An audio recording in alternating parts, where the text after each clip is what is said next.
Egun on guztioi, barka atzerapen txiki hau, eta ongietorri bi liburu hauen aurkezpenera. Kultur munduan aurkezpenak dela liburu batena, dela disko batena, bataioak bezalakoak dira, beraz ospakizun bat eta ospatzeko modukoa. Gure bi gonbidatuak aurkeztuko dizkizuet, eta hasteko Marina Garcesen aipu batekin hasi nahi nuke, Argia aldizkarian emandako elkarrizketa batetik. Politikoki eta filosofikoki formatu nauen ikasketa nagusienetako bat izan da, hain justu, bizi izatea eta egotea, teoriaren eta praktikaren arteko harreman banaezin horretan. Ez bakarrik ikasgeletan eta liburuetan, baita kolektiboetan izan dudan esperientzian eta mugimendu sozialetan ere. Horrek ez du esan nahi, teoria guztiek ekintzara pasa behar dutenik edo alderantziz. Esan nahi du hain zuzen beste modu batera, pensa dezakegula bakarrik, beste modu batera bizi baldin bagara. Eta beste modu batera biziko garela soilik, prest baldin bagaude, ausartzen bagara, hori egitearekin batera beste modu batera pentsatzera. Quería empezar con una cita de una entrevista que Marina Garcés, nuestra invitada de hoy, junto con Pablo Laparra, concedió en Argia hace unos meses, porque justo tiene que ver con eso que nos reúne hoy, que va más allá de estos dos libros, que es un poco la relación entre el pensamiento y la vida, y por lo tanto también entre la universidad y la sociedad, ¿no? Y también entre la vida laboral y la vida intelectual. En esa intersección se sitúan estos dos libros y por eso hemos pensado que podrían dialogar juntos y por eso estamos aquí en esta celebración. Lo hemos llamado Cultura en Acción, uniendo sus dos títulos. Se trata de Humanidades en Acción y de Cultura Dual, como saben. Presentaré a nuestros dos ponentes.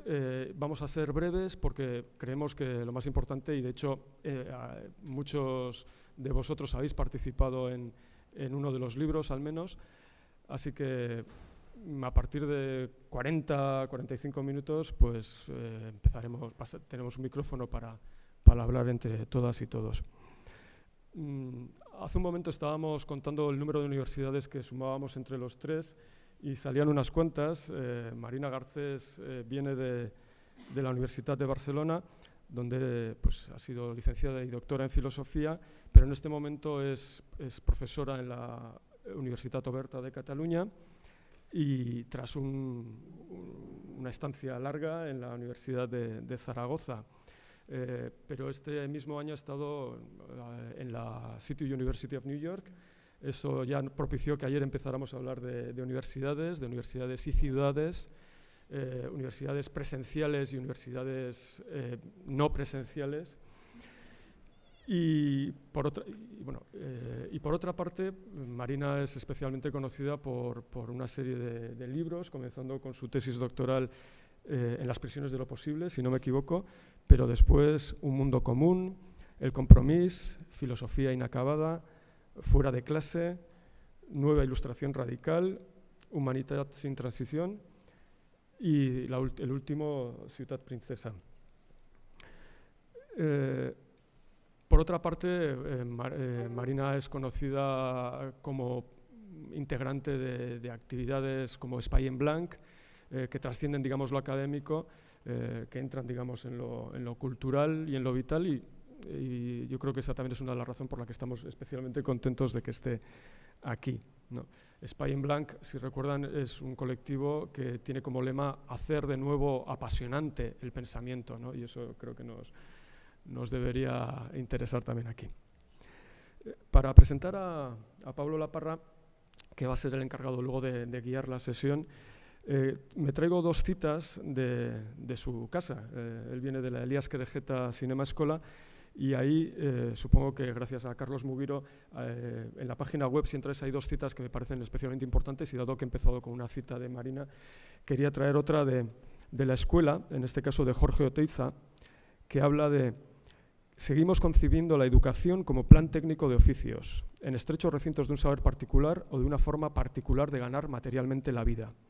pero no hay cálculo ni protección para la educación fundamental de una sensibilidad espiritual que precisamos para vivir en común y dentro de nuestro tiempo. Yo creo que esta parte final con los textos de Marina resuena especialmente. Y luego hay otro texto de Walter Gropius, y creo que hay arquitectos en la sala, que habla también de esto, de una manera yo creo que complementaria, y dice: la forma de enseñanza responde a la esencia del taller, creación orgánica desarrollada a partir de conocimientos artesanales. Evitar toda rigidez, dar prioridad a la actividad creadora, libertad de la individualidad, pero riguroso estudio. De nuevo, yo creo que una cita ideal para hablar sobre cultura en la universidad, sobre humanidades, y a partir de allá le cedería la palabra a Pablo, no sin decir que él también viene de unas cuantas universidades, por lo tanto tiene, creo que, experiencia que compartir con nosotros, originalmente de la de Valencia, pero el doctorado lo hizo en la New York University, el máster en estudios comparados de literatura, arte y pensamiento en la Universidad Pompeu Fabra, y actualmente, como he dicho, es responsable de investigación en la Elías Querejeta Cinema Escola y, por lo tanto, en la Universidad del País Vasco, porque, como saben, este año esta nueva escuela de cine, que, por así decirlo, responde a esa doble motivación oteiciana y gropiusiana, es un centro de esta universidad. Por otra parte, bueno, él tiene su trayectoria investigadora, yo creo que en el ámbito de los estudios culturales, pero creo que no, siendo de la casa, no merece la pena alargarnos en esto y ya te daría la palabra. Eskerrik asko. Eskerrik asko, Antonio, y gracias a todas y a todos por venir. Gracias también a Marina por acompañarnos hoy en medio de una agenda muy apretada de compromisos de todo tipo. Y bueno, como ha dicho Antonio, el objetivo principal es sentar las bases de una conversación entre nosotros tres, que en su caso son los dos responsables, editores, coordinadores de los dos libros que nos convocan aquí. En mi caso tuve la inmensa suerte de participar con un capítulo en el libro Humanitats en Acció, Humanidades en Acción, coordinado por Marina. Y una de las cosas interesantes es que ambos libros tienen su origen en procesos de trabajo previos, es decir, el libro es una ramificación tal vez inesperada de una serie de trabajos que se remontan antes del propio proceso editorial. En el caso del libro Humanidades en Acción, que conozco bien por haber sido parte de este proceso, el origen del libro son dos encuentros organizados por Marina que tuvieron lugar en 2017 y 2018 en el Institut d'Humanitats de Barcelona, en el Centro de Cultura Contemporánea. Y bueno, tuve la inmensa suerte de participar en estos encuentros que empezaban con una propuesta sorprendente, como supongo que tienen que comenzar todas las cosas que tienen interés, y era la propuesta de participar en lo que muchas veces y de forma natural a lo largo de su desarrollo describimos como una mesa de trabajo, un gran espacio de trabajo en el que íbamos a ir pasando una serie de personas con perfiles muy diversos, desde artistas a dramaturgos, a personas que vienen del mundo del activismo, investigadores con unas trayectorias consolidadísimas en campos tan diversos como la biología y la genética, la filosofía, la sinología incluso, también investigadores que estábamos en fases mucho más prematuras de nuestras carreras, literalmente acabando las tesis, había 3 casos, y estábamos todos convocados, como digo, a esta mesa de trabajo en la que se nos proponía volcar nuestras herramientas de trabajo, ponerlas en común, y además hacerlo desde una perspectiva profundamente antijerárquica. No solo por el hecho de que éramos perfiles muy distintos y que desde un punto de vista institucional pues, estábamos en grados diferentes de desarrollo, sino que además la propia invitación contenía detalles que pueden parecer menores pero que no lo son en absoluto. Por ejemplo, no podíamos proponer un título para nuestras ponencias, lo cual generaba una cierta curiosidad, que también es una palabra que luego en el libro se ha reflejado bastante bien, y simplemente ganas de escuchar procesos de trabajo en curso. Otra metáfora que me gustó mucho fue que era una forma de enseñar la cocina. La cocina de nuestros espacios de trabajo, la cocina es lo que nunca se enseña y donde se han escondido a los sujetos dominados, pues era realmente enseñar ese lugar, el lugar donde se están cociendo las cosas.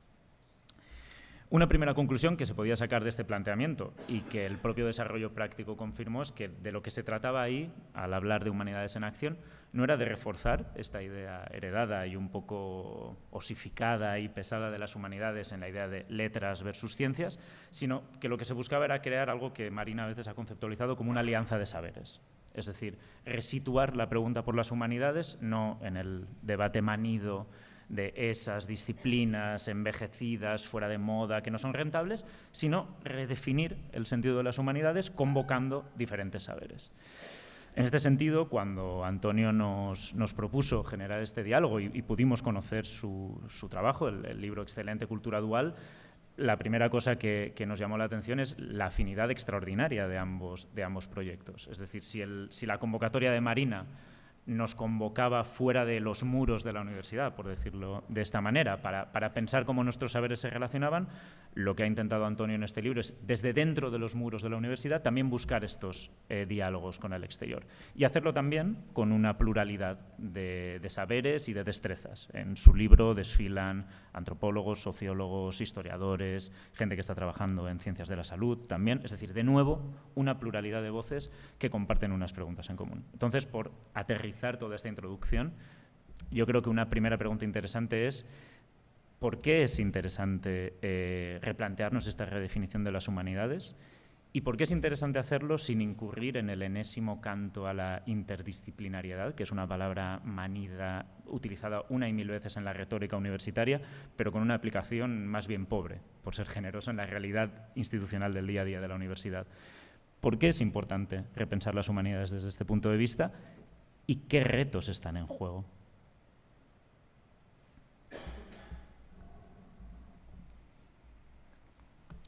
Sí.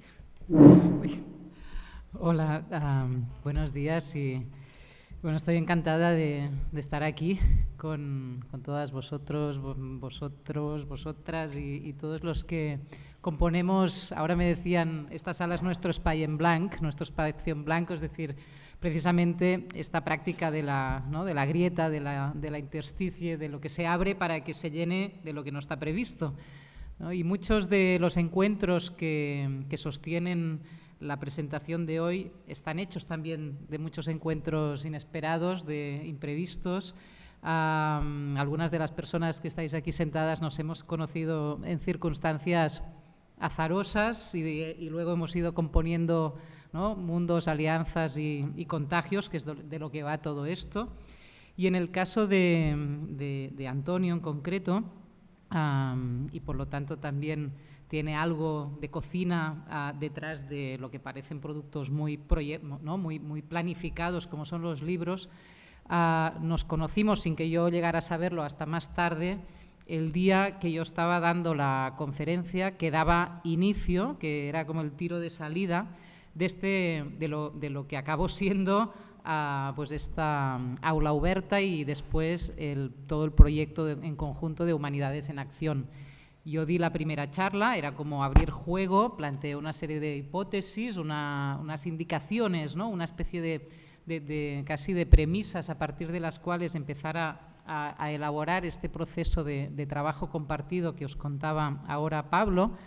Y Antonio pasaba por Barcelona sin saber que esto estaba pasando, sin tener ni idea de quién era yo, sin tener ni idea que ahí empezaba un programa de pensamiento en curso, y paseando lo que se hace cuando, ¿no?, uno va a congresos y estas cosas, que es después salir a buscar aire y a estirar las piernas, pues apareció en la sala, en el hall del CCCB, donde estaba teniendo lugar esa conferencia.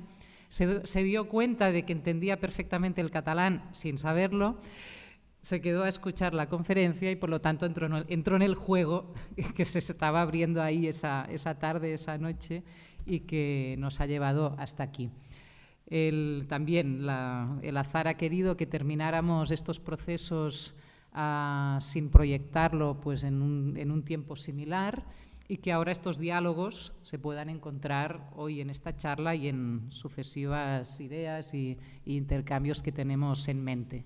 O sea que este acto es una encrucijada más, un momento más de muchos caminos que también en el caso de Pablo nos han ido cruzando en muchos momentos, cuando trabajaba en el CCCB, antes de irse a Estados Unidos, estaba empezando su tesis. Luego en Estados Unidos, también por amistades y casualidades, yo fui a parar en el entorno en el que él ha hecho sus investigaciones. Y entonces, bueno, pues esas tramas, yo creo que una de las labores de las instituciones, si tienen que ser algo vivo, es precisamente ofrecer las condiciones para que podamos ocuparnos de ellas, para que las podamos cuidar, para que las podamos abrir y compartir sin que tenga que dirigirlas nadie desde arriba, ¿no? Y las tenga que proyectar de forma lineal y perfectamente previsible, ¿no? Yo creo que el ejemplo de que estemos en esta sala y en este espacio ya es un mensaje, es decir, quizá las universidades, los centros culturales, los ateneos, los colectivos, lo que sea, lo que tienen que ser son espacios que favorezcan, ¿no? que estos encuentros que van más allá de ellas y las desbordan y las cuestionan y las subvierten y las repiensan, puedan volver a entrar por donde no se las espera sin capturarlas, ¿no? sin convertirlas en un producto suyo o en una marca o en una legitimación. Entonces yo creo que la práctica misma de cómo esto, ¿no? y cómo este encuentro mismo ha acabado teniendo lugar, creo que dice mucho de eso que queremos pensar y que queremos hacer en nuestras universidades, en nuestros entornos culturales y en el conjunto de la vida social en general, ¿no? Pablo os ha contado muy bien un poco, y entonces va perfecto porque así no tenemos que alargarnos y, como decía Antonio, hacer una charla más ligera y que enseguida permita la conversación entre todas, cómo se gestó estas humanidades en acción. Quizá lo que ha destacado él, digamos, que ahora ya un libro no era un fin, ni siquiera estaba pensado cuando todo este proceso empezó. Los libros creo que tienen sentido, ¿no? que tomen cuerpo cuando realmente necesitan serlo, y no siempre necesitan serlo. Es decir, hay mucho libro que no necesita existir, porque en realidad lo que hace es simplemente, digamos, encapsular cosas que no necesitarían esa forma, y en cambio hay muchos libros que no llegan a ser, ¿no? porque no circulan por los cauces necesarios. Por suerte, pienso que es esto realmente casi como una decantación, ¿no? Como cuando se pone el vino a decantar, es una decantación de todo un proceso muy amplio de encuentros, de encuentros en lo abierto, ¿no? De lo que está por pensar.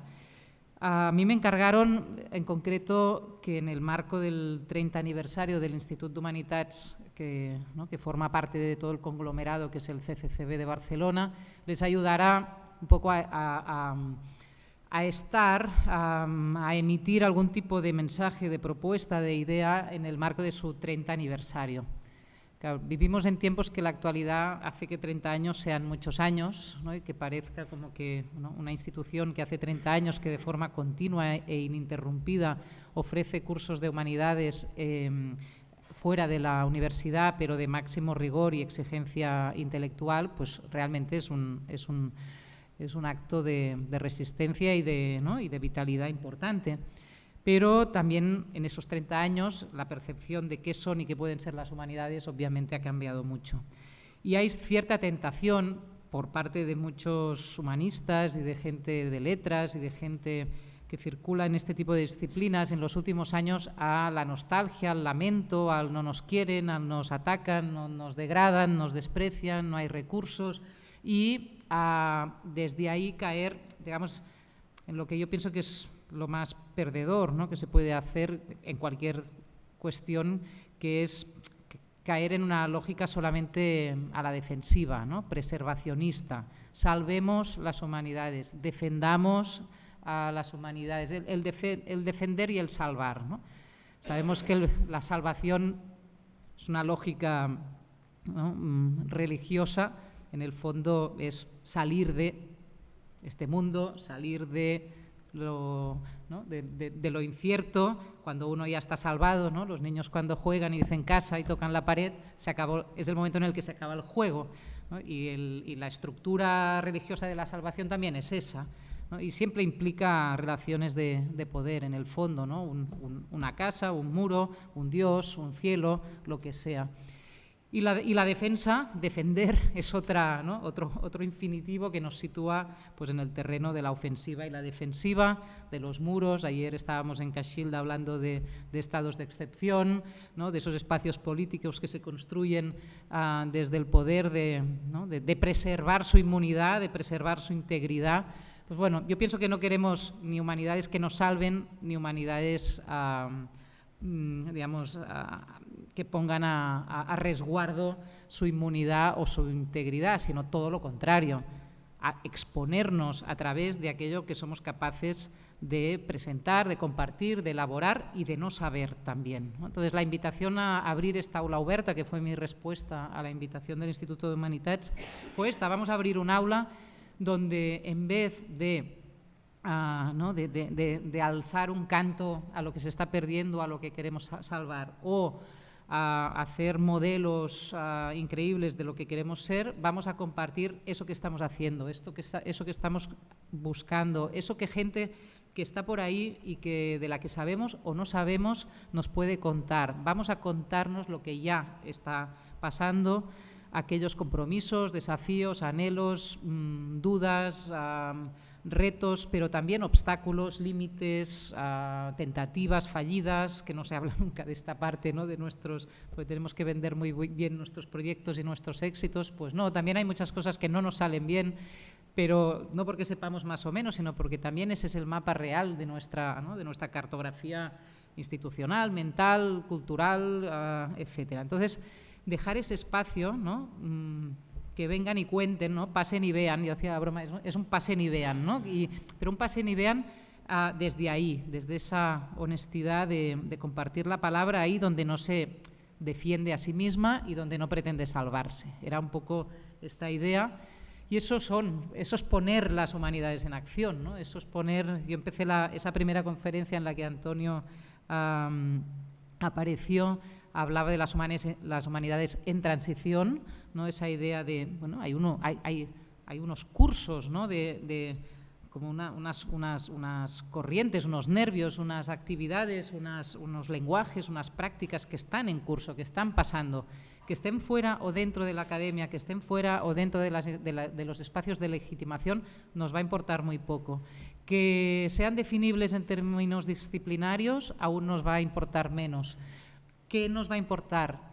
Que nos digan algo, que hagan que tengamos algo que decirnos, algo que nos convoque en el sentido ¿no? más profundo de la palabra, que no es el de tener muchas programaciones culturales, sino la necesidad de ir al encuentro de eso, que esa persona, que ese colectivo, que esos mundos, que esas, ¿no? expresiones nos abren. Tener algo que decirnos. Pusimos en práctica eso y yo creo que durante 2 años 20 voces, 20 presencias han tenido algo que decirnos y lo han hecho de esa manera, ¿no? Un poco juguetona también, ¿no? Con la intríngulis, con la curiosidad, despertando la atención y no saturándola, que es otro de los problemas de la vida cultural y académica, hay mucha saturación. Cómo abrir vacíos que nos muevan, ¿no? Que enciendan el deseo de escuchar eso que no sabemos muy bien qué va a ser y que no sabemos quién exactamente nos lo va a decir, ¿no?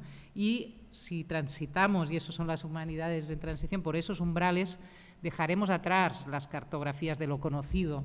Este es sociólogo, esta es poeta, este es no sé quién, este tiene un nombre, este tiene un cargo, este sabe mucho de este tema.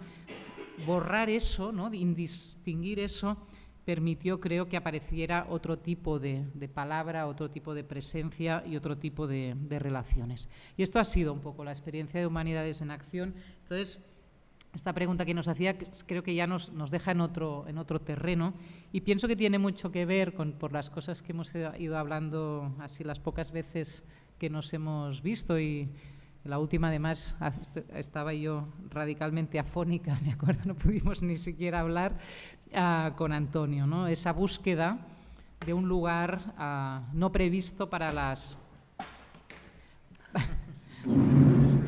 Sí. Se ha puesto aquí en acción para podernos encontrar en torno a las cuestiones que verdaderamente nos importan, ¿no? Yo creo que leyendo vuestro libro, vuestro trabajo, que también es lo mismo, ¿no? Un documento vivo, hecho de muchas preguntas, hecho de muchas tentativas, de mucha experimentación, se respira lo mismo, ¿no? Esa necesidad de ir al encuentro de lo que verdaderamente nos importa pensar, hacer y compartir. Es que recasco, Marina.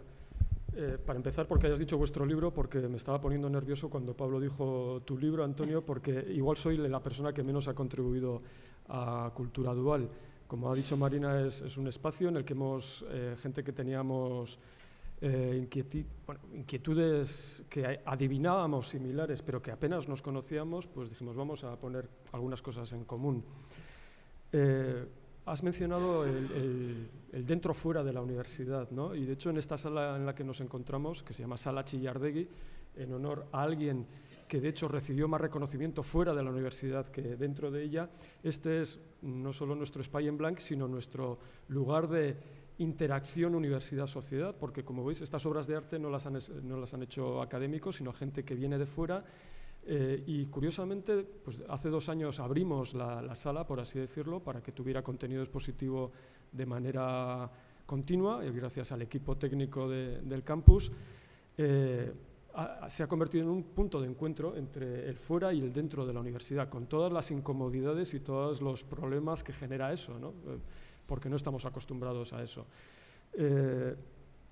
De hecho, respondiendo ya a la pregunta de Pablo, ayer mismo en Casilda estábamos hablando de la crisis, ¿no? La crisis perpetua en la que vivimos, y desde luego el mundo académico está en crisis desde que yo tengo memoria, ¿no? Especialmente los que venimos de filosofía o humanidades. Por cierto, como filósofo yo a los estudiantes siempre les digo que nuestra figura debería ser algo así como el party crasher, ¿no? La persona que entra en las fiestas ajenas, ¿no? Como en la canción de Mecano, ¿no? Me colé en una fiesta. Bueno, eso fue lo que yo hice en el aula Oberta, aprovechando que estaba Oberta, y ahí aprendí mucho, ¿no? Y para mí fue la confirmación de que merece la pena abrir las aulas, merece la pena crear espacios de encuentro y entrar y aprender, ¿no? En ese sentido, este espacio y lo que queremos hacer en el campus pues bebe de vuestra experimentación y esperamos que podamos seguir haciéndolo. En este ámbito de la cultura y de la interacción entre la universidad y sociedad, que al fin y al cabo es el subtítulo del libro, bueno, hay una crisis global, hay una crisis, pero también hay una crisis de identidad en la propia universidad, ¿no? Y la cultura tiene que ver, al fin y al cabo, con lo que somos. Bueno, mi impresión es que así como pues, la investigación y la docencia pues, están mucho más formalizado y por otra parte más prestigiado, esa tercera función de la universidad, que no lo olvidemos, es la función cultural o de extensión o proyección, no tenemos todavía muy claro cuál es el término, y ahí pues con Nacho y otros hemos estado intentando investigar un poco sobre eso, y de hecho algunos de los capítulos tienen que ver con eso.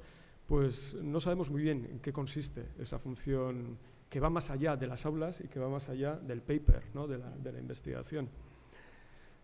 Y para discutirlo, pues montamos este foro que es el libro, al fin y al cabo. Un libro en el que está Jon, está Olaya, está Marta, está Maitane, Izaro, seguro que me olvido de gente, pero estamos... gente que estamos en esta universidad y que si no fuera por este libro igual ni siquiera nos conocíamos, así que solo por eso yo creo que ya ha merecido la pena. Entonces tal vez la función de las humanidades, yo creo que en las humanidades pasa algo parecido a lo que vivimos en filosofía, ¿no? Si no nos mezclamos no vamos a hacer nada, ¿no? Y en ese sentido yo creo que vuestro libro tiene, al menos por ejemplo, trajisteis a David Bueno, a un científico. Nosotros, es verdad que es un libro más de humanidades y ciencias sociales, ¿no? Por los que estamos ahí casi todos procedemos de esos ámbitos, aunque hay gente de ciencias de la salud, pero en vuestro libro hay neurocientíficos y por otra parte hay un sinólogo que hace una defensa de la curiosidad, y con la curiosidad me llamó la atención que es uno de los conceptos que aparece en los dos libros. Por un lado, pues Manel Ollé hace una apología de la curiosidad Y claro, puede que estamos, y es paradójico, ¿no? Pues que en aquellos lugares donde se debe estimular la generación de nuevo conocimiento, las condiciones materiales de trabajo precisamente puedan tender a eliminar la curiosidad. Y esa es una de las tesis de uno de los capítulos de este libro, ¿no? el del filósofo islandés Mikkel Karlsson. La curiosidad podría ser cómo negociar la relación entre lo que sabemos y lo que no sabemos, y cómo gestionar también esas inseguridades que nos provoca, ¿no? En ese sentido es incómodo, y la curiosidad puede tener hasta mala prensa. Pero forma parte de la experiencia de lo que es ser humano. En ese sentido lo explica muy bien su relación con el cerebro, incluso fisiológicamente, David Bueno. Y forma parte también de eso que se llama, o se ha llamado, ilustración, ¿no? Y aquí en la sala hay gente que sabe más de esto, pero que era un tema al que Marina también le ha dedicado bastante, ¿no? El reto de la posverdad o del negacionismo climático tiene que ver con la curiosidad también. De hecho, puede ser una de las claves para superarlo, según algunos. Julián Pacho, un profesor del Máster de Cultura Científica y del grado de Filosofía, también ha escrito sobre esto, ¿no? Bueno, nuestro libro ha sido una manera de reunir, fuera de lo directamente relacionado con las clases y con la investigación, pues una serie de inquietudes en esa línea, y que tienen una aplicación práctica clara. Si tenemos una función cultural en la universidad, ¿cómo la estamos desempeñando? A mí me gustó mucho al leer a vuestro libro, cómo pues, Joana Massó dice que hoy en día el valor de las humanidades no puede residir en ser un poco la gestionadora de una especie de calendario de efemérides laico, ¿no? Antes teníamos santos y ahora tenemos el día de, y entonces hay que hacer algo en relación con eso, ¿no? O el gestionar los valores económicos de las industrias culturales, ¿no? Un tema al que Nacho también le ha dedicado bastante. O lo que Marina llama las humanidades cero, ¿no? O sea, entretener al personal, pero sin fertilizar, sin molestar, sin que pase nada, ¿no? O sea, eso sería banalizar el ocio cultural. Pero por otra parte, la cultura es una serie de valores epistémicos, y como por ejemplo el de la curiosidad. Sin eso tampoco hay ciencia, ¿no? Entonces yo creo que la invitación es a pensar exactamente qué puede ser la cultura en la universidad y cómo se puede relacionar con el mundo externo, ¿no? Extramuros. Yo lo dejaría aquí y seguimos hablando. Yo recogiendo un poco algunas cosas que se han dicho muchas, pero una de ellas es esta caracterización que Marina, con esta expresión tan divertida pero tan elocuente de humanidades cero, ¿no? Es decir, como la Coca-Cola, que sabe como Coca-Cola pero que no tiene los componentes de la Coca-Cola, ¿no? Pues esta idea de unas humanidades aparentemente implicadas y continuadoras de un proyecto de pensamiento crítico, pero que al final se reducen a lo que Antonio describía un poco, ¿no? Efemérides, actos culturales totalmente epidérmicos o para limpiar la imagen de tal o cual patrocinador, y una cultura desprovista, ¿no? de estos efectos inquietantes, en el mejor sentido de la palabra, que estabais mencionando. A mí, en la serie de materiales que Marina ha ido elaborando en torno al aula oberta, porque no es solo este libro, es también el libro de Nueva Ilustración Radical, que se publicó en paralelo como otra ramificación de Inquietudes en Común, decía que uno de los conceptos que más me perturbó, de nuevo en el mejor sentido de la palabra, de hacerme preguntarme muchas cosas, es el concepto de analfabetismo ilustrado. Una idea que concentras en una frase muy simple pero muy potente, si te paras a observarla, que es que sabemos muchísimas cosas, pero podemos muy pocas. Es decir, vivimos en un estado sin precedentes de saturación de conocimientos y de accesibilidad de toda una serie de conocimientos, pero al mismo tiempo vivimos con unos niveles de ansiedad y de impotencia para trasladar esos conocimientos a acciones concretas muy paralizante. Y en este sentido sí que lo engarzaría, sin extenderme mucho, con algo que se ha insinuado, que es cuál es la dinámica real, hegemónica, dominante y que se promueve del trabajo académico. No es un trabajo que no produce conocimiento, al contrario, si lo tuviéramos que describir de alguna manera, es en términos de crisis de sobreproducción. Es decir, hay y aquí los términos económicos son muy apropiados, porque lo que se aplica es un modelo de emprendeduría, de producir como un fin en sí mismo, además con una transferencia de fondos públicos a fondos privados vía la publicación, que es totalmente escandaloso, y la vida del académico es una vida casi como un hámster en su rueda, publicando como un fin en sí mismo. Es decir, se calcula que ahora mismo, tengo aquí las cifras y es atroz, hay unas 30.000 revistas científicas activas en el mundo que publican 2,5 millones de artículos científicos por año con un crecimiento anual del 5%. Es decir, son términos de inflación, lo que a una economía en términos monetarios la destrozaría, es lo que se está haciendo con el conocimiento.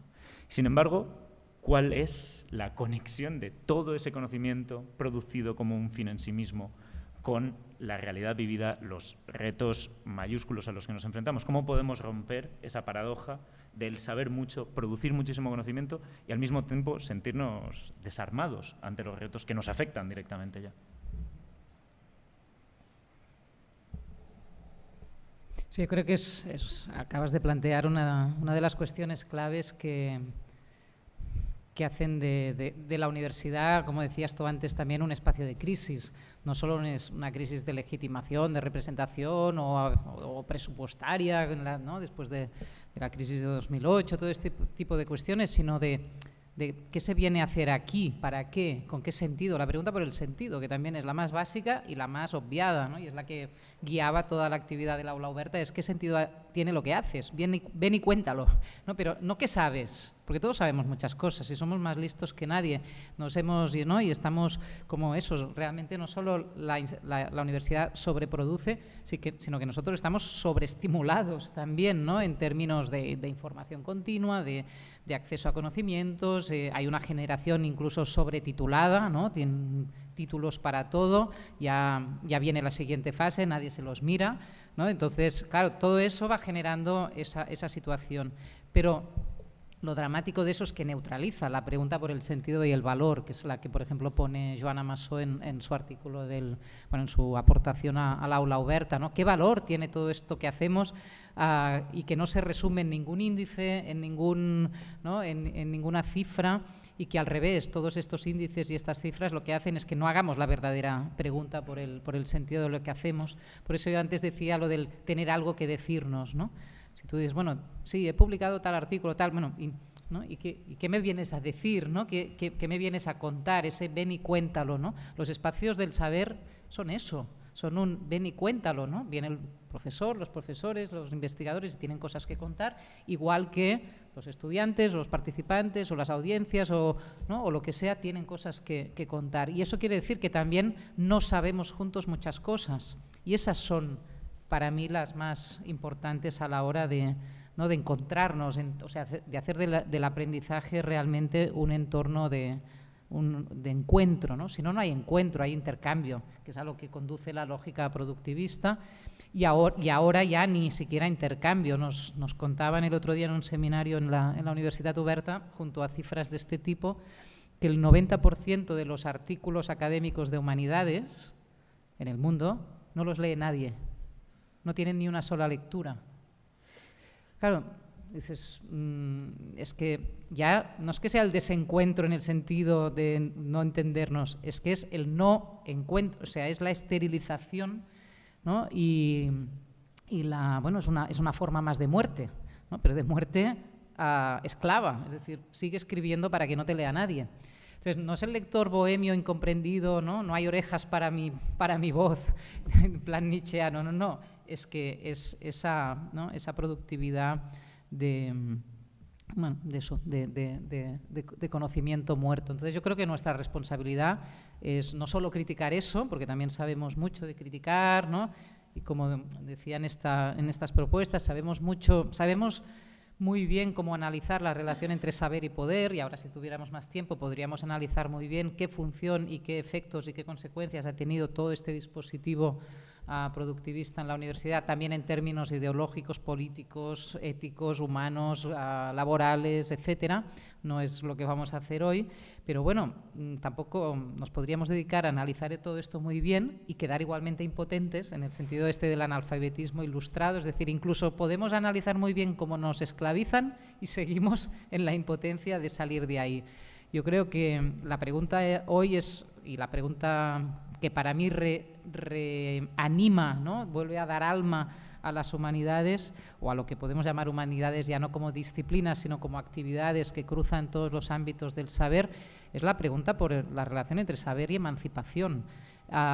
Es decir, de qué manera aquellas cuestiones que sabemos y que no sabemos producen efectos de emancipación en nosotros, tanto en los entornos más próximos como también colectivamente, ¿no? Y emancipación, ¿qué quiere decir? Pues precisamente eso, ¿no? Salir de esas lógicas heterónomas, esclavas, ¿no? Determinadas por valores que ni siquiera compartimos, para poder determinar, y eso quiere decir poder conformar, configurar, elaborar los sentidos de la experiencia común, ¿no? Ese aprender a vivir juntos del que hablabais también al principio. Y eso implica prácticas muy concretas, dicho que es la manera de salir de la impotencia. Claro, si tenemos una mirada conformada a ser espectadores frente al mundo, ¿no? Entonces miramos el gran sistema universitario mundial y decimos, ¿qué hago yo ahí? Pues buscarme mis puntitos, ¿no? Porque claro, visto así no te queda nada más.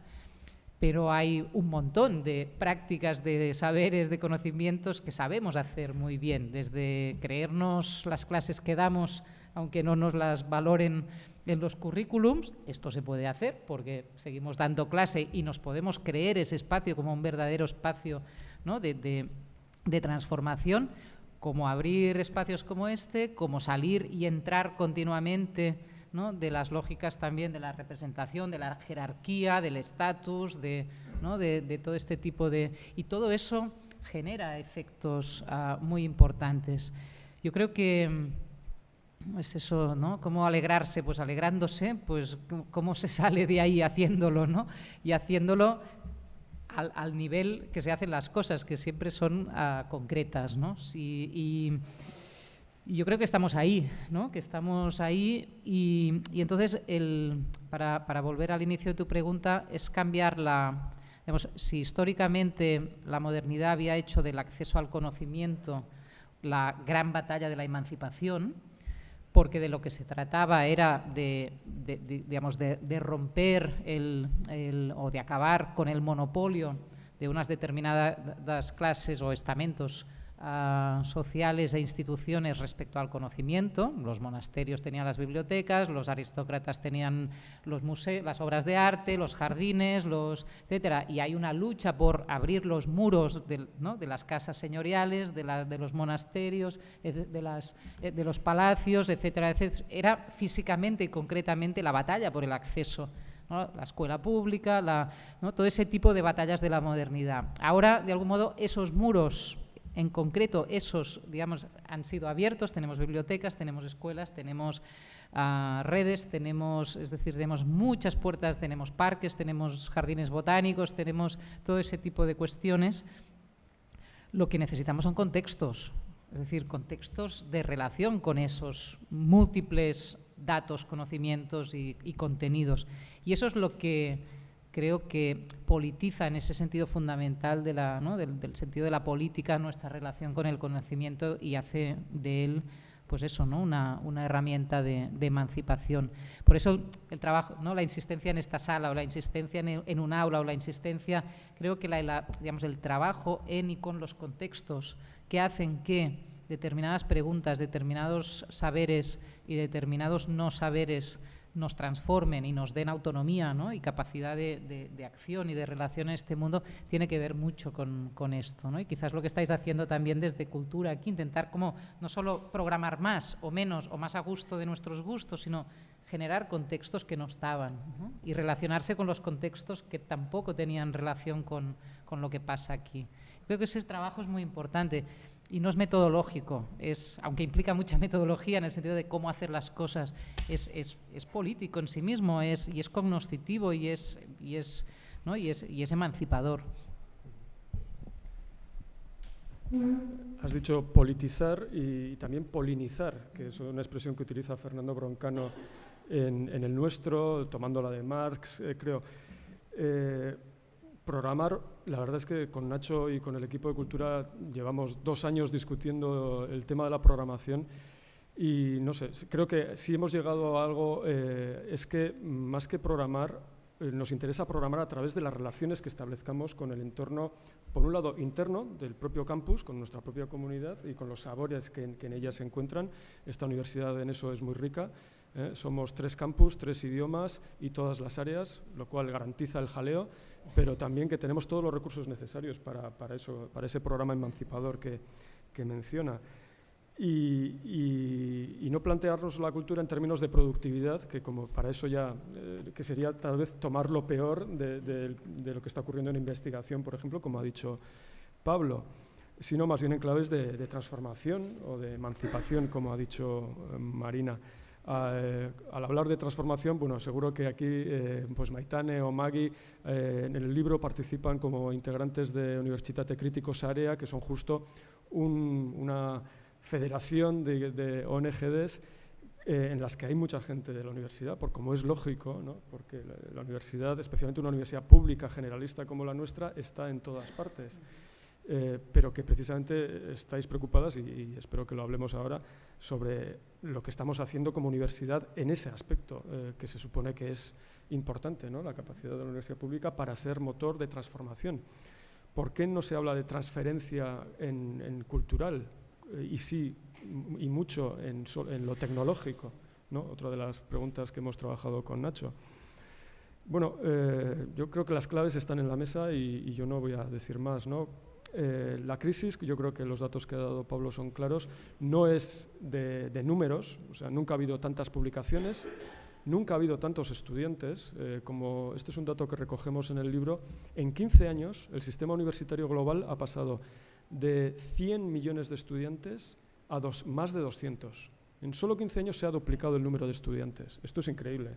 Claro, en esto tiene que ver, pues, en el mundo, sí. Tiene que ver con el negocio de la educación privada, con las universidades privadas, con la explosión de la formación online, etcétera. Pero esto es muy importante. Y por otra parte, la crisis no es de publicaciones, ¿no? La crisis, como he dicho, y con esto ya termino, es de identidad, al menos eso es lo que hemos visto en este libro, tanto para lo negativo como para lo positivo. El capítulo de Broncano describe en términos completamente terribles, ¿no? Pues el panorama en el que vivimos en la academia, ¿no? Pues con académicos que se explotan a sí mismos y a su entorno, por decirlo rápido, ¿no? Y multitud de patologías. Pero también con todo el potencial positivo que tiene, ¿no? Y en ese sentido, pues el capítulo de Alejandra y Vicente es fabuloso, ¿no? Porque te muestra justo todo lo que puede ser la universidad, ¿no? Cuando se entiende en términos de desarrollo humano. Bueno, estamos ahí, estamos entre esos dos polos y lo que sea también depende en parte de nosotros. No solo de nosotros, porque obviamente la universidad pública tiene constantemente que negociar su financiación, su legitimidad con un montón de esferas económicas, políticas que están ahí, ¿no? Pero al menos reconocer que esa es la cuestión y que por lo tanto tenemos que encarar cómo se hace esa intersección, cómo se hace esa mediación, por utilizar otra de las palabras de vuestro libro, pues es tan importante como determinar la política de investigación o determinar la oferta de planes de estudio, ¿no? Aunque sea muy frustrante, como bien sabemos, ¿no? Porque en esto pues, somos un poco la hermanita pobre, ¿no? de la universidad. Yo quizá antes de abrir la discusión de manera muy breve, creo que también algo que se está diciendo aquí es un poco lo importante que es, como decía antes Marina, podemos diagnosticar con mucha precisión y de hecho es necesario los efectos muy perniciosos del modelo neoliberal de universidad, que no es solo esta sobresaturación de la que hemos hablado, es también la equiparación del estudiante a un cliente, es una gobernanza empresarial a nivel estructural de la universidad, es una burocratización constante para progresar en el organigrama. Es decir, la universidad neoliberal es un objeto de estudio, de hecho vuestro libro aporta análisis muy brillantes. A mí me llamó particularmente la atención, el de María José Guerra, que lo hace desde una perspectiva feminista, como el modelo hegemónico de universidad neoliberal es particularmente cruel con las mujeres que tienen que asumir trabajos de cuidados, es decir, es un modelo totalmente modelado con la imagen del broker financiero, prácticamente, adaptado al mundo académico y hipermasculinizado. Es cierto que todo esto es absolutamente crucial, pero claro, la pregunta es ¿cómo se puede decir no a esta servidumbre De hecho, una cosa también curiosa del aula oberta es que una figura que apareció bajo diferentes pelajes era Bartleby, ¿no? El famoso personaje de Melville que dice preferiría no hacerlo, ¿no? Y precisamente cómo ese momento en el que alguien se niega a perpetuar una situación que percibe indigna o invivible o insoportable, dice no. Y las maneras y las posibilidades materiales de oponerte a esto. Ha sido el principio de la revuelta del obrero industrial y de otras tantas figuras emancipatorias a lo largo de la historia. Por tanto, la pregunta sería ¿cómo podemos oponernos a estas lógicas de dominación?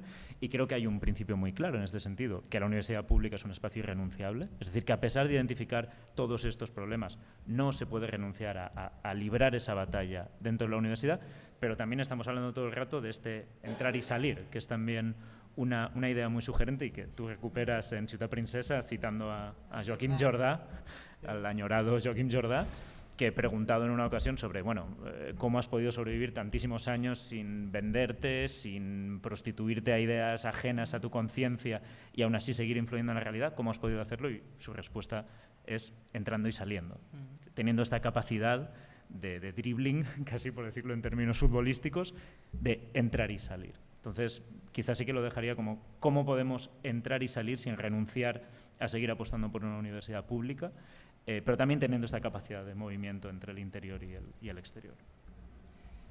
Has ido hilvanando muy bien las cosas, porque cuando has nombrado a la famosa figura de Bartleby, preferiría no hacerlo, ¿no? Que es bastante presente en Humanidades en Acción, como ahora decías, a mí me ha venido a la cabeza el decir no sin renunciar, ¿no? Y tú has seguido con la cuestión de la renuncia. Yo en el libro Filosofía Inacabada retomo, y veo que aquí también lo nombras tú al principio, el artículo que creo que fue una conferencia de Derrida que se llamaba Universidad sin condición, y yo lo transformé en Universidad sin rendición, ¿no? Y rendición en los dos sentidos, ¿no? De no rendirse a ella, no rendirse en ella, ¿no?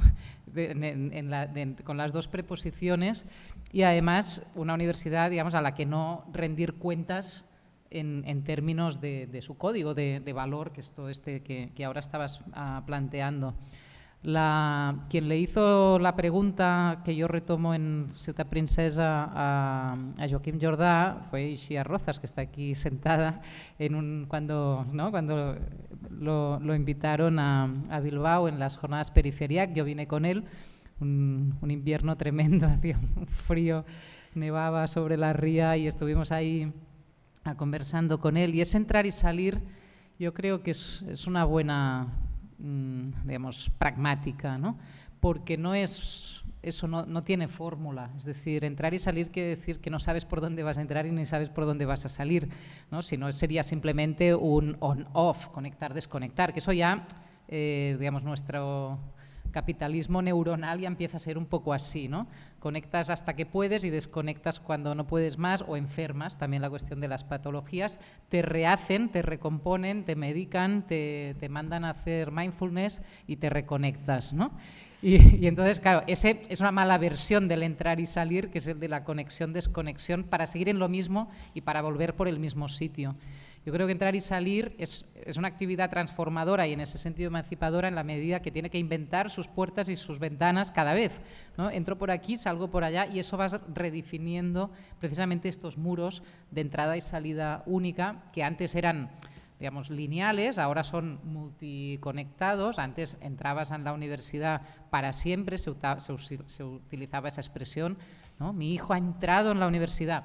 Ahora nadie entra en la universidad en este sentido ya absolutamente monacal de la vida universitaria, pero sí, digamos, vivimos permanentemente conectados a sus lógicas. Pues bueno, yo creo que el entrar y salir es precisamente, ¿no?, todo ese conjunto de actividades, de maneras, de modos de hacer y de estar en lo que hacemos, cuando damos clase, cuando escribimos, cuando conectamos mundos, cuando no hacemos determinadas, no cumplimos con determinados requisitos, etcétera, etcétera, etcétera, que van, digamos, agrietando y a la vez abriendo ventanas y caminos, y son como esos caminos del deseo, ¿no?, que hay en los parques, cuando la gente no sigue las cuadrículas de los jardinistas, sino que cruza por en medio del césped, ¿no? Y se van abriendo esos caminos no previstos. Yo creo que consiste en eso. Y después en algo que yo creo que es muy importante y últimamente a veces he tenido alguna discusión en esta dirección, ¿no? Igual que unas humanidades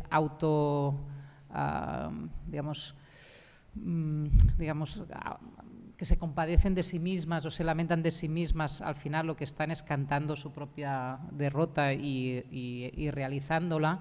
Percibo mucho de esto también en la universidad, ¿no? Entre la gente más joven y no tan joven, incluso gente que tiene posiciones más o menos cómodas, pero vive lamentándose todo el tiempo, fíjate lo que tengo que hacer, fíjate no sé qué. O sea, creo que hay que romper también estos estados de ánimo porque están inducidos, o sea, son productores de impotencia, de sumisión y de servidumbre.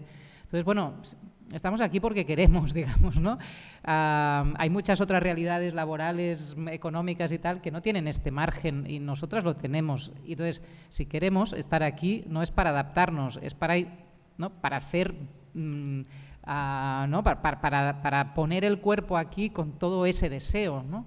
Y ese deseo, pues obviamente, como todo deseo, tiene sus límites y sus frustraciones y sus relaciones de poder. No vamos a ser ingenuas ni nos vamos a colocar aquí con una, digamos, visión utópica de la universidad. Es una institución inventada por el Estado con unos fines X en un momento determinado, bueno, antes por la Iglesia, después por el Estado, y hoy es lo que es un instrumento poderosísimo del capitalismo global. Por supuesto, pero eso no nos puede escandalizar. Otra cosa es qué hacemos ahí, ¿no? Y sobre todo cómo alteramos también ese estado de ánimo que va minando ese deseo, ¿no? Lo va dominando y finalmente derrotando, ¿no? Entonces, bueno, pues yo creo que hay que, con todas estas lógicas, a estar ahí y subvertir, ¿no? las propias dominaciones y autolimitaciones. Bueno, mikrofono bat daukagu eta liburua bezala bizirik dago, ibili nahi du. Beraz, cualquier pregunta, pues ahora podemos continuar. Hemos pasado un poquito de los 45 minutos que queríamos utilizar. Mientras tanto, yo puedo decir que sé cómo entré al aula Oberta y sé cómo salí, con un libro de Marina Garcés debajo del brazo, que me compré Filosofía Inacabada ahí mismo. Y que tenía un encabezamiento de Thoreau, con lo cual nuestra alianza ahí ya me tenía ya ganado. quedó sellada para siempre. Y a nuestros amigos y amigas de Casilda les hemos pedido que traigan libros de Humanidades en Acción, pero no han podido. Sí tenemos algunos ejemplares de Cultura Dual que, si estáis interesados, pues podemos compartir.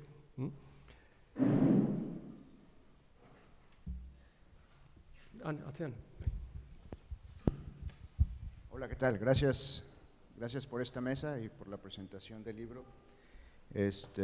Muchas gracias por los comentarios también. Mi nombre es Obed Frausto, vengo de la Ciudad de México, aunque ahora radico en los Estados Unidos. Bueno, yo tengo un par de preguntas nada más, ¿no? Obviamente continuar este aspecto sobre la problemática de las humanidades. Justamente ahora estoy escribiendo algo sobre eso en específico. Y bueno, ahora he estado leyendo un poco sobre poshumanismo y transhumanismo, que de cierta manera son cuestionamientos y críticas a la tradición humanista, ¿no? Especialmente, ahora estoy pensando un poco sobre cómo se puede hacer una crítica desde el humanismo a esta tradición humanista, porque es cierto que las humanidades ciertamente promovieron un fuerte antropocentrismo, ¿no? Este amor tremendo, la medida de todas las cosas al ser humano, quizá posiblemente despreciando a la naturaleza y a otro tipo de entes, y que a lo mejor de cierta manera eso replica un poco en la crisis ambiental que tenemos un poco hoy en día. Pero también no solo eso, también es cierto que la tradición humanista fue tuvo una carga muy fuerte eurocéntrica, ¿no? Es decir, que negaba recurrentemente otro tipo de saberes. Y entonces, pues bueno, es así donde considero que es necesario hacer una crítica a esta tradición humanista, ¿no? Pero ahora estoy lidiando con un problema cuando referimos a este elemento crítico, ¿no?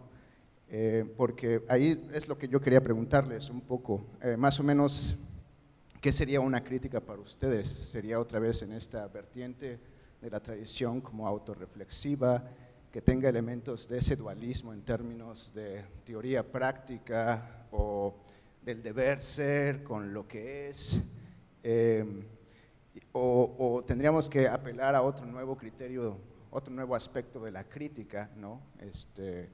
Digo, esa es una pregunta que tengo más en específico. Pero bueno, muchas gracias. Sí, muchas gracias por tu pregunta, porque es un aspecto clave de lo que necesitan ser unas humanidades que, como yo decía al principio, no quieran o no partan de la idea de salvar ni de defender nada, ¿no? Las humanidades que se ponen a sí mismas en posición de salvarse o defenderse se convierten en humanidades acríticas, porque en realidad lo que hacen es dejar de cuestionar sus propias premisas, y sus propias premisas tienen que ver con toda esta tradición del humanismo eurocéntrico y antropocéntrico, patriarcal, imperialista y colonial, que ha constituido toda una determinada visión y modelo de lo que tiene que ser el hombre y, por lo tanto, la cultura y el saber en relación con el hombre, ¿no? Entonces, aquí sale mucho, ¿no? en muchos tanto de los artículos como de las conferencias que compartimos, también lo desarrollo yo después en Nueva Ilustración Radical, esa necesidad de que digamos, nos situemos en lo que yo diría que es una experiencia compartida de los límites de nuestro tiempo, ¿no? Esos son las humanidades, en el sentido, si entendemos que son ese conjunto de actividades que se ocupan o con las que nos ocupamos de elaborar el sentido y el valor de la experiencia humana. Humana quiere decir humana y no humana. Quiere decir, porque si hablamos de límites y de relaciones entre saber y no saber, ¿no? Compartir la experiencia la experiencia compartida del límite quiere decir eso, y eso quiere decir también el límite entre culturas, entre mundos, y yo creo que hoy en día también los límites mismos de esta casa común, que es el planeta mismo expuesto a su propio agotamiento o puesta en cuestión radical de lo que significa una vida vivible aquí para el conjunto de los seres que compartimos esta casa. Entonces, yo creo que unas humanidades en acción hoy son aquel conjunto de actividades con las que podemos elaborar de forma recíproca esta experiencia de los límites. Y eso implica, como decías tú muy bien, lo que ya se está haciendo desde muchos ámbitos del pensamiento y de las teorías críticas, que es una crítica precisamente a esa tradición humanista heredada del humanismo europeo moderno. Es una parte, inseparable de toda, de lo que pueden ser unas humanidades de este tipo hoy, si no queremos caer en la autocomplacencia y finalmente en esas humanidades acríticas y a la defensiva.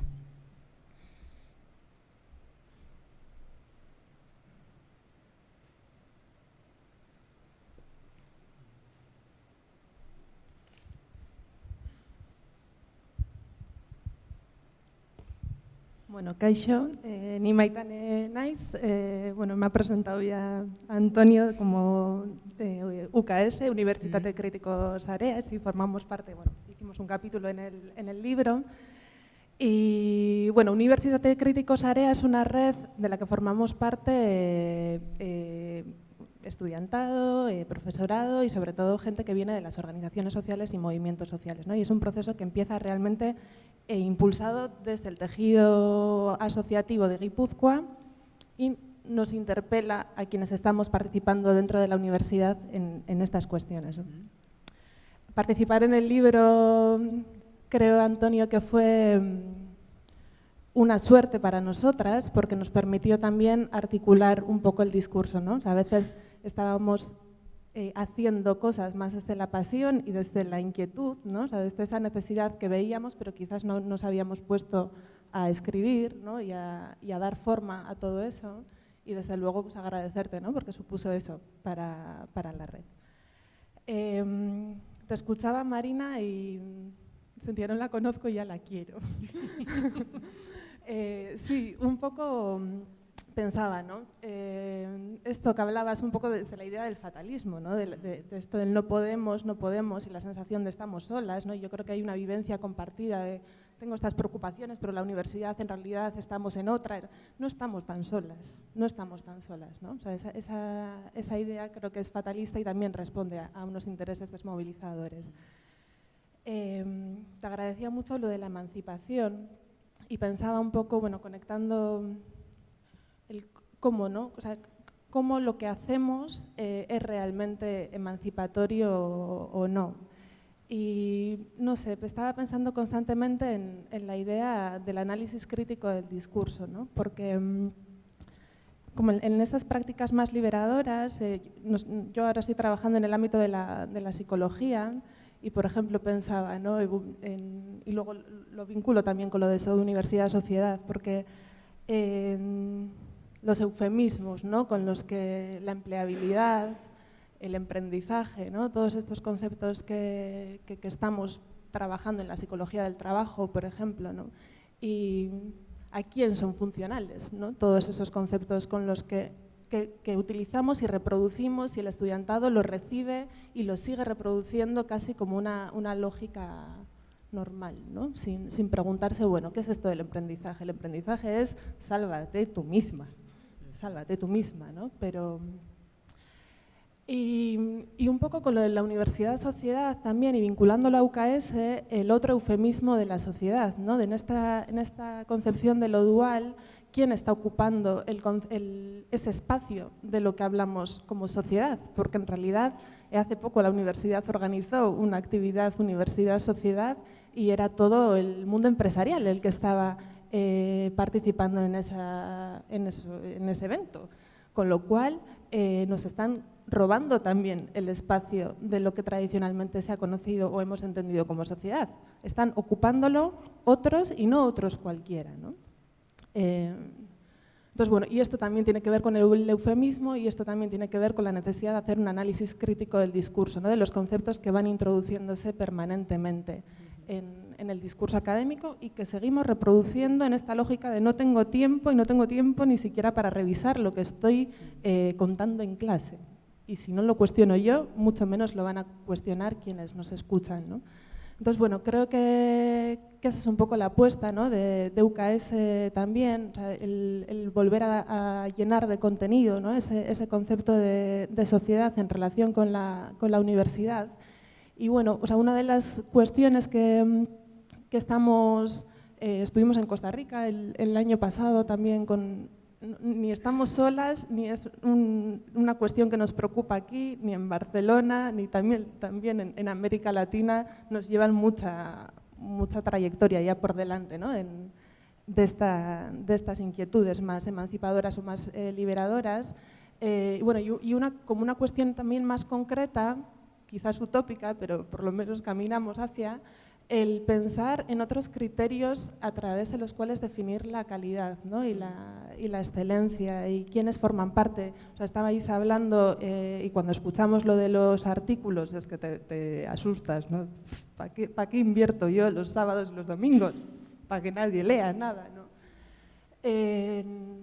Bueno, ¿quiénes forman parte, ¿no? de la definición de qué entendemos por calidad y qué otros criterios pueden ser incluidos por las agencias, ¿no? de calidad para determinar qué es lo que estamos haciendo? Y ahí, como apuesta, ¿no? y una de las apuestas que tenemos, o sea, una de los proyectos que tenemos entre manos, ya te lo iba a contar mañana, Antonio, pero ya te lo cuento aquí, un poco de la mano de la Universidad Popular de los Movimientos Sociales, o Aventura, bueno, toda esta gente de Coimbra, es empezar a pensar con los movimientos sociales sobre qué otros indicadores pueden ser tenidos en cuenta en esa definición, ¿no? Entonces, bueno, yo creo que son cosas concretas o pasos concretos que sí que podemos ir dando en esta línea de las humanidades emancipadoras, ¿no? Sí, solo un apunte, es que la denominación misma de universidad-sociedad a mí me esgarrifa, que decimos en catalán, o sea, me dices, pero es una ficción, es una que hace que entendamos que la universidad no es sociedad, por simple construcción de la disyunción. Y claro, dices, ¿y esto qué es? Si no es sociedad, ¿qué es? Es sociedad y además es uno de los nodos en los que se encuentran elementos más, digamos, más fértiles de la sociedad, que son estudiantes, profesores, recursos, espacios y tiempos dedicados precisamente a estar ahí, ¿no? Donde se están generando las visiones, las representaciones y los mundos en los que vamos a vivir. Si esto no es sociedad, ¿no? O sea, que esa construcción de que la sociedad está allá afuera, yo creo que es lo primero que hay que desmontar. Yo, como responsable del subtítulo del libro, pues tengo que defenderme. Es verdad que lo subtitulamos Nuevas identidades en interacción, universidad-sociedad, por desesperación, porque no sabíamos, y no sabíamos cómo llamarlo, ¿no? Habíamos podido decir nuevas identidades en eso que no es investigación ni tampoco es docencia, pero claro, nos dijeron desde la editorial que ni hablar. Pero el problema es ese, para nosotros es universidad, esa interfaz, ese espacio es universidad y debe serlo, y ahí hay que defenderlo para que no sea, digamos, presa de otras lógicas, ¿no? Que no sean las de las universitarias. Pero para nosotros no tenemos una tesis, en este libro no es un punto de llegada, sino que más bien era el punto de partida, decir, bueno, vamos a juntarnos y a ver cada uno qué está haciendo, ¿no? Y en ese sentido participa un poco de vuestro espíritu. Problematizamos lo dual, pero nos parece que es algo que está ahí, que tiene que ver con, y por eso he empezado con la cita de Gropius, ¿no? Con la idea del taller, con la idea de que para aprender a veces hay que salir del aula y que es importante salir del aula y que va a haber cosas que solo vamos a aprender salir del aula, ¿no? Y esto yo creo que la gente que venís de Bellas Artes, por ejemplo, lo tenéis clarísimo. Luego hay disciplinas que claramente tienen una tradición de prácticas muy importante, como en las ciencias de la salud o incluso en educación. Y es verdad que la etiqueta de lo dual, pues en esta universidad además es importante, y de hecho yo creo que en este momento en lo dual somos pioneros a nivel del Estado, quitando a Girona y Lleida, donde tienen experiencias muy interesantes. Pero lo que queremos es ponerlo encima de la mesa y también decir, ojo, que lo dual no es solamente conseguir contratos de formación en empresas, ¿no? También tiene que ver con la transferencia cultural y no queremos que eso se desmonetarice, por ejemplo. O sea, una de las cosas más interesantes en el libro es cómo plantearnos lo dual en aquello que tradicionalmente no ha sido dual, porque aquí en el País Vasco sobre todo lo dual ha sido en Instituto de Máquina Herramienta, ingenierías, etcétera. Pero en arquitectura, en bellas artes, en humanidades, ¿no? Toda esa reflexión está por hacer. Pero que se debe seguir haciendo, yo creo, ¿no? Porque hay experiencias un poco como las que ha mencionado Maitane, que algo de eso tienen, ¿no? De insertar lo social, llamémoslo así, en lo universitario, y lo universitario en lo laboral y social y vital, por supuesto, ¿no? Sí, si puedo añadir una cosa al hilo de lo que has dicho. De hecho, me gustaría saber mucho más sobre el trabajo que estáis haciendo como para repensar los índices de calidad, de nuevo utilizando esta neolengua repugnante en la que nos vemos obligados a operar. Pero esto es algo que, por ejemplo, hay grupos ya de trabajo en Estados Unidos, un poco es esta gente que mencionaba antes, Marina, que acabó ella hace poco, recientemente, interactuando con ellos, ya están trabajando en cómo, allí es distinto porque las universidades no se rigen por una ANECA, por resumir, que cubre como un paraguas todas las universidades, sino que las universidades tienen capacidad de definir sus propios criterios de contratación y de valoración.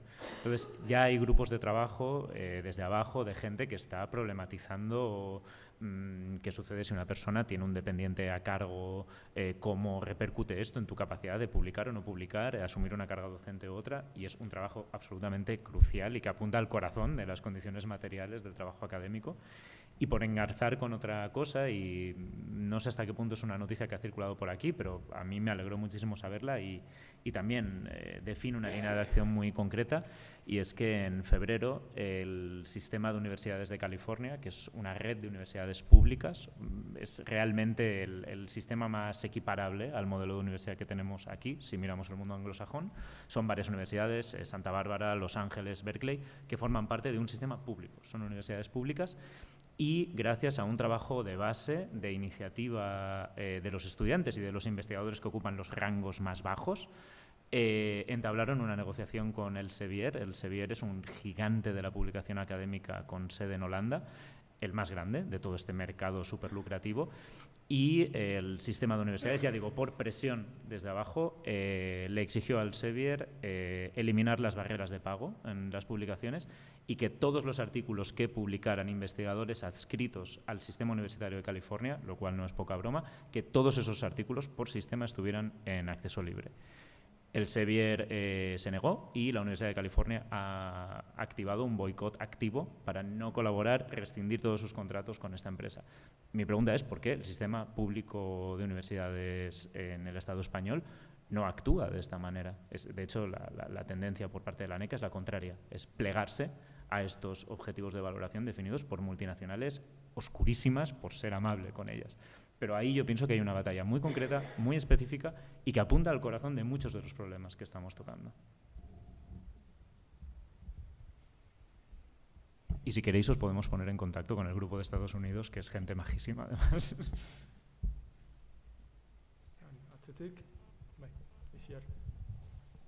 Ez dago inor atzetik. Bueno, eskerrik asko. Eta, bueno, es una pregunta, no sé si es pregunta, comentario, preocupación. Marina, hablabas antes de la curiosidad, ¿no? Como, bueno, habéis hablado tanto Marina como Antonio de la curiosidad, ¿no? Como elemento común en ambos libros. Y Marina, hablabas de la curiosidad como manera de negociar entre lo que sabemos y lo que no sabemos, ¿no? Yo, curiosamente, veo mucha curiosidad, ¿no? A mi alrededor, siempre veo curiosidad, ¿no? O sea, en los estudiantes, bueno, en los ámbitos laborales multitask entre los que me muevo, veo que hay curiosidad, pero muchas veces me preocupa y me pregunto qué pasa con la imaginación, ¿no? Veo una falta de imaginación muy grande, ¿no? No siempre, obviamente, pero sí, muchas veces, sobre todo en mi trabajo de profesora en la universidad, veo que los estudiantes cada vez tienen menos imaginación y que además tienen miedo a sacar esa imaginación que todos tenemos, ¿no? Que muchas veces preguntan, ¿esto lo puedo hacer cuando lo pueden hacer, ¿no? Entonces, bueno, quería preguntaros eso, un poco sobre la imaginación. Hablo de imaginación y no de fantasía, que son dos cosas muy diferentes, como sabéis. Claro, creo además que la imaginación es fundamental, ¿no? Para subvertir dominaciones, para crear relaciones entre saberes, no saberes, relaciones entre disciplinas, que ya no habéis utilizado esa palabra, entre saberes, ¿no? Y bueno, creo que también la falta de imaginación es una de las mayores razones, ¿no? De que el deseo se mine también, ¿no? No sé, bueno, eso. No es una pregunta, es una preocupación que comparto aquí. Yo te lo paso, Marina, pero quería comentar que en nuestro libro también hay un capítulo de Kai Txapartegi que desarrolla también esa tensión, así que perfecto, es un problema común a ambos libros, ¿eh? Quería comentar una cosa primero también. Ya sabemos que la palabra creatividad ha sido fagotizada, ¿no? Sí. Hace tiempo, y sé que también sucede lo mismo con la palabra, o sea, con la imaginación. El otro día, buceando así, buscando cosas en internet, buscaba empresas americanas donde ya dan formación de imaginación a sus trabajadores, ¿no? O sea, bueno, que que también seguramente, probablemente está ya fagocitado el concepto de la imaginación, pero bueno. Sí, sí, como todo. Es decir, yo creo que no queda palabra que no hayan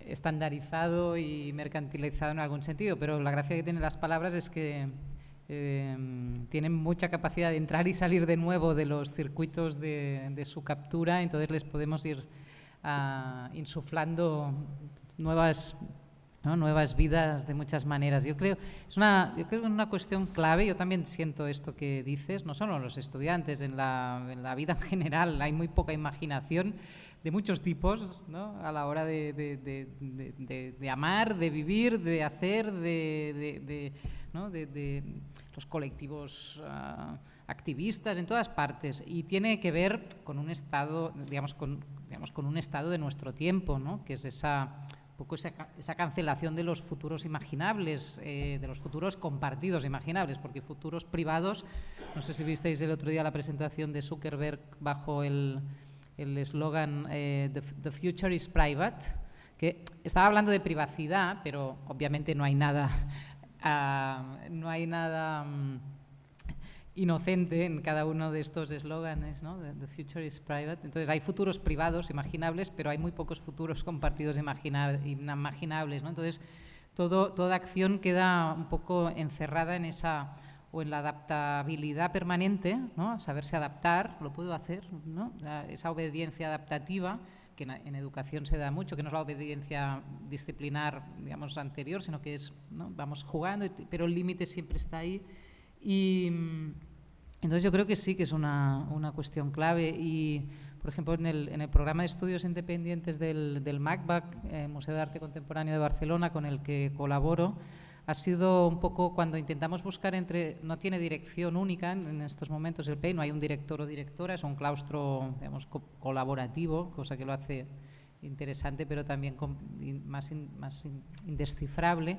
Y cuando intentamos buscar una palabra clave que reuniera todas las trayectorias que se cruzan en ese programa de estudios, salió precisamente la palabra imaginación, o la cuestión de la imaginación, y entonces, claro, para que no quedara en ese limbo en el que vale todo, le acabamos llamando imaginación política, ¿no?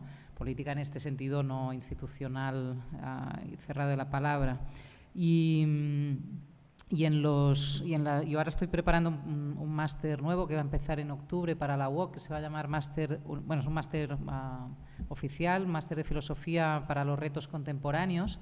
Y ahora que estoy haciendo los planes docentes de varias asignaturas, he puesto, este rollo de las competencias que hay que llenar, todas estas cosas, a todas les he puesto despertar la imaginación crítica, ¿no? Y que no sé si vale como competencia, pero me da igual. Entonces, despertar la imaginación crítica, es decir, aprender a pensar más allá de lo ya pensado, ¿no? Y eso implica percepción, implica, ¿no? Ayer que censuraron mis percepciones en el Tribunal Supremo, pues no hay ideas sin percepción y no hay pensamiento sin imaginación, ¿no? Y estamos haciendo una práctica muy poco imaginativa y muy poco perceptiva del conocimiento, ¿no? Que es quizá otro gran tema que no ha salido aquí, pero que, digamos, esteriliza mucho y tiene mucho que ver también con esos saberes que no producen ningún tipo de potencia, ¿no? De capacidad de acción. ¿Por qué? Porque digamos, quizá ya no son mecánicos o automáticos, pero sí están, digamos, limitados en su propia capacidad de ir más allá de lo que se puede hacer, ¿no? Y eso yo creo que has dado ahí, ¿no?, un punto clave.